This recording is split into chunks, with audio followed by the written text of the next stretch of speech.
Alright guys, it's Erebos Fury here from Erebos Gaming. So what I'm going to be showing you today is a way of improving your chances of getting 12 wins on Hearthstone Arena. Now nothing's going to be able to guarantee you to get 12 wins every time. You want a balanced deck, and there's going to be RNG factors and all that crazy stuff, which is going to impact your run in the overall. However, this app that I'm about to show you is going to help you whether you're a new player or an experienced player. It's going to help you out. So you may have heard of Arena tier spreadsheets, and what these spreadsheets will do is they will rank cards in order of their value, and therefore you can sort of make educated picks dependent on what your choices are in Hearthstone Arena. So this app I'm about to show you will install Overwolf onto your PC. This is specifically designed for Hearthstone, and the link will be in the description below of how to get to this. Otherwise you just go to HearthArena and you want to click this link and it will install an app onto your PC. This is just an add-on for Overwolf. So basically, when you've got your Overwolf open, you'll be able to open this Hearthstone Arena app, or HearthArena Companion, sorry. Now you'll get a little box at the top, which obviously is saying it's paused for me. I've already started a run. However, it will say that you've got, you need to enter the arena and it will start your draft. So if you were to enter the arena, I've picked Mage for this draft, so you can see here it's going to give all the different values for the different cards. So it's suggesting that I pick Animated Armor. It's going purely by the tier list. It's giving you the reason why it's picking that particular card over the other ones. Very regularly it will tell you why it's picking a particular card. Now I used this for a short while. I still do use it to save me looking at different arena values. But the thing is, when you've used this for say 4 or 5 times, you already know, you've got it in your head, you've got the idea. So we'll go Animated Armor for this one. Next one is going for Polymorph. It's quite an obvious pick. Polymorph's really good value if you're going to use it against late game minions. You don't want to be using that to get rid of turn 4 cards, or especially anything below turn 4 cards really, unless you're really behind on the game, or if you're really ahead and you're just pushing that lethal. So if you go for Polymorph, it's going to be Flame Strike without a doubt. Now Dark Iron Dwarf's a very good card, but Flame Strike is just so important to the mage deck. So we've now got 2 control cards. We've got Polymorph, it's a very good control card. Flame Strike is an excellent board clear. Cult Master, so now we've got some card draw. Again, it's not giving you that reason, but that is why it's high. That's why the value is so high on that. Obviously the turn 1 Murloc is pretty damn poor, and the Voodoo Doctor is okay, I suppose. But at the minute now, I'm thinking we need to start looking at like early game cards. Now this may go Mad Bomber or Frostbolt. It's gone to Frostbolt, but it isn't far away from picking Mad Bomber. Frostbolt is another control card. We're going to follow the arena list. We're going to go with that. This is going to go for the Jeweled Scarab. The Jeweled Scarab is a really good early game card. You get to discover a turn 3 card, which is usually going to be your next turn anyway if you're playing it on turn 2. But it's an even better card at endgame. So for example, turn 6 onwards, Jeweled Scarab is very good, because you can use that 3-cost card to follow the sort of the template of the game that's already in place. So if you need a particular card, that's going to help you out with it. Whereas if you're discovering the 3 card on turn 2, you don't really know what you're going to need, if that makes sense. So this could go Leponome or Blackwing. Now Blackwing, it doesn't seem like we've got any dragons in our deck, but Blackwing is obviously, it's even better value if we get a dragon. But the reason why that's higher value is because obviously its health to attack ratio is a lot better. So it's a 3-drop card, the potential to be 3/5 if I get another dragon, but having 4 health to deal with on turn 3, it's kind of like a downgraded Spider Tank. I would be tempted to go for Leponome personally, because we don't have a turn 1 card yet, and it is an okay card to drop on turn 1, the Leponome. So I think we'll go with the tier list for the sake of this, but I probably would have edged towards Leponome personally. So we'll go with the Blackwing. Spellsling is really good. If you get a really bad turn of RNG, you can give them a much better spell than you get personally, but we'll still go with the Spellslinger. Frost Elemental is a really good control card. It's if they've got a say a 4/5 minion on the board, it's excellent. You can freeze their minion and then it's a free trade next turn. It's also really good to push lethal. If they've dropped a big minion, you've got a few minions on the board, you can throw that down, freeze their minion, then push lethal next turn. So it's a very, very good card to have. Well, we're getting quite fortunate here. So we've got a legendary pick, and it says here, normally I'd pick Blood Mage Thalnos, however Nosnormo has great synergy with our deck. We need a big drop. I suggest you pick Nosnormo in this situation. So it's giving you reasons why it's picking that. Blingtron I'm not a fan of, because every time I've ever used that card I've always given them a better weapon than I've got myself, which is not very fun.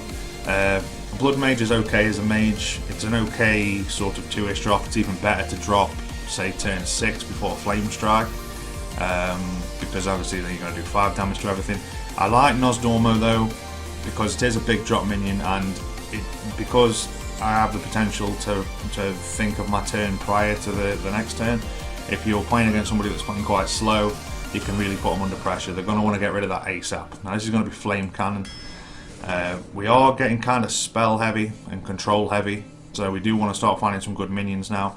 Silverhand Regent's really good since you're using your hero power quite regularly. Let's have a see. We got Youthful Brewmaster. That's really good to pull back the Jeweled Scarab, potentially even the Spell Slinger. There's a few options you've got with Brewmaster. It's a really good card. Madder Bomb is okay. Master Jouster's okay. Suit Spew is okay. That's not bad. They're not bad picks really. But for the sake of this video, we're going to go with the arena suggestions. So we'll go with the Master Jouster. Although, I mean, Suit Spewer is quite a good card really, to be honest. It's got the spell damage on it. It's a solid 3/3. But we'll go with the Jouster just for the sake of the video. It's going to be Fireball all day. It is just an excellent card. Now, Mirror Entity is an okay card as well. Although people normally play around Mirror Entity the second they see a mage secret, they normally play around it. So it's not the best, but as long as you get higher than a 3-drop minion from it, it's good value. Pit Fighter is a really solid 5-drop. Anti-Keelbot's really good for survival, just to keep you in the game. Spellbreaker, we always need a silence. And it's going to be fairly straightforward. See, Sunwalker, that's very, very, very high value, so you want to pick that up for definite. Madder Bomber's pretty good on turn 2, especially if they've dropped like a 1-drop minion with 1 health, maybe even a Worgen Infiltrator, which has got 1 health, it's got a good chance of hitting it. Armani Berserker is really good as a mage, so is a Raging Worgen. They're both really, really good cards there. I'm gonna value the Armani Berserker because usually if you're dropping Raging Worgen on turn 3, they've probably got a counter for it. They don't always have a counter for Armani Berserker on turn 3 after turn 2, if you do manage to drop it that early. Harvest Golem's a really good sticky minion. Fairy Dragon's a really good sticky minion as well. The Booty Bay Bodyguard I don't really rate anymore. Lowly Squire's a good 1-drop. We are quite low on 1-drops. Silverhand Knight, that's an excellent mid-game card. So the Ancient Shade. I'm not really a fan of Ancient Shade. It's quite an odd pick here. Like, I really wouldn't suggest Ancient Shade. Well, in a deck like this, I suppose it's okay because we've got quite a lot of control. If we do lose board, we've got plenty of things that can get rid of it. But the 7 damage that it does to you when you pull it is quite significant at times. I'm just trying to think the synergy with Wobbling Grunts. I suppose you've got synergy with Cult Master as it suggests there. But from what I can see, as I say, we will just follow the arena draft, but Wobbling Grunts would be a good pick there as well, I think. We'll go with the Iron Fur there. Now, looks like we've got a Raging Worgen. Dragon's Breath, we don't really need any more control, so we'll go with Raging Worgen. Now this is an easy faceless manipulator. We've got really good options here now. If we did manage to enrage the Raging Worgen, we could potentially faceless that, and then we've got an insane amount of damage going to the face if we've got full board. We could potentially faceless manipulate the Sunwalker, the Nosdormo, or obviously one of their good minions. It's a very, very good card faceless, especially over those other two options anyway. So now we've got our deck, guys. Now you've got your deck, you'll get this screen which will pop up. Now this screen is very useful. You get to look over your deck synergies so you can see exactly what works well with what.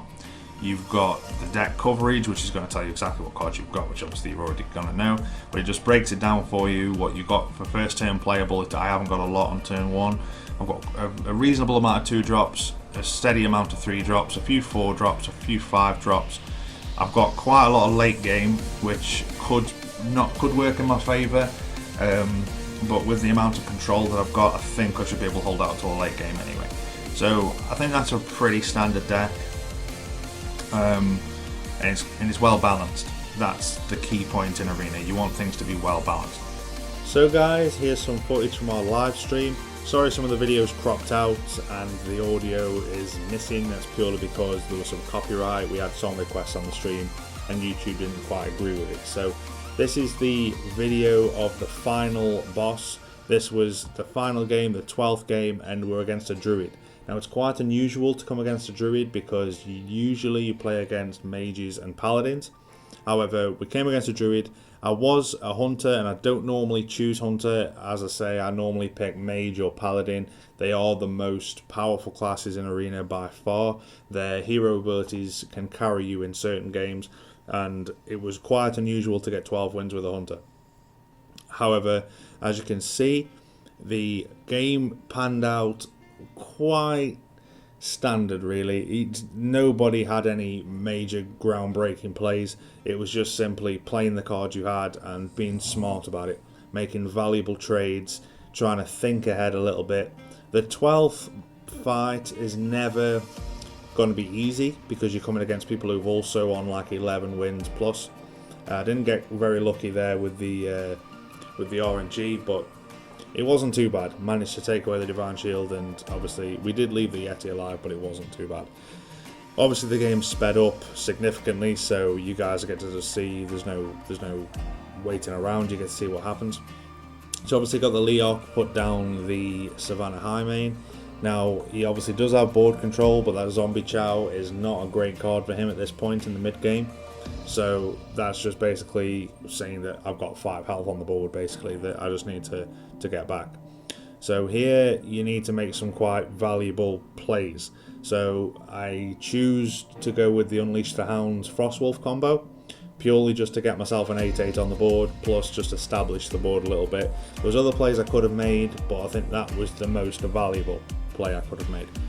So now I'm putting him in a position to either clear my board or to just go face.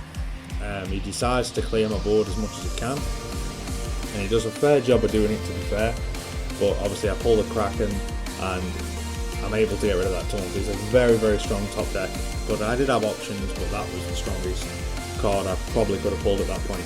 So now I've completely neutralised the board. Now he's put himself an 8/8 on the board, but now obviously you've got to start thinking about closing the game out. You don't want to start getting into a late, drawn-out game, especially with something like a druid.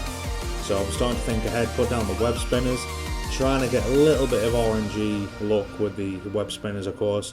If I get a nice, good minion like a King Crush, or there's plenty of beasts that could help me out in this situation. So he's got 2 taunts up. That's going to be quite difficult to get through, but obviously I do have the Stormwind Champion in hand. The explosive shot turns out to be the best play, in my opinion anyway, because I do establish my board further, I do take control of the board, plus I get a free beast from the web spinner. Keeping that Stormwind in hand is always a good late minion to play. He hasn't played a swipe or something which could possibly just clear the board entirely, so I don't want to sort of play into that.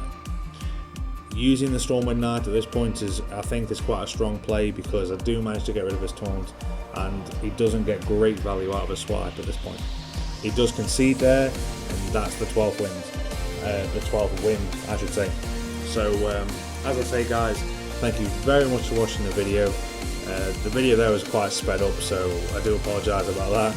But anyway, that's the 12th win, guys. If you do want to watch us stream, we do stream on www.twitch.tv/HearthArena HD. You can check us out. We stream most days, and I hope to see some of you guys there.